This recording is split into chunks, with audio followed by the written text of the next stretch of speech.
Na-maintain ng rival noon-time shows na Eat Bulaga at It's Showtime ang kanilang manunood.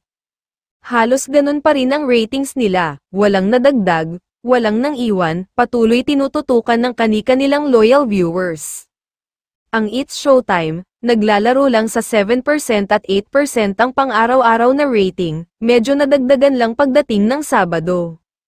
Sabi ng ilang taga TV5, hindi nababahala rito ang mga taga Eat Bulaga dahil aware sila kung hanggang saan lang ang reach ng TV5 at hindi pa naman maaasahan ang televiewers sa RPTV. Hindi kagaya sa It's Showtime ay mataas na talaga ang televiewers sa GMA7 pa lang, at dagdagan pa ito ng sa GTV, A2Z, at meron pa sa Kapamilya Channel.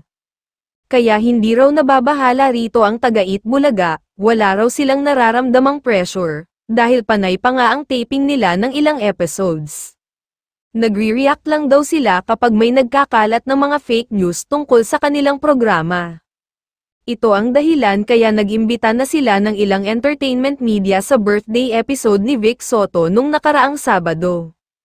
Nakatulong ang It's Showtime para tumaas ang ratings ng pre-programming nitong TikTok, pati na ang mga kasunod ng It's Showtime na Abot Kamay na Pangarap at Lilet Matias, Attorney at Law.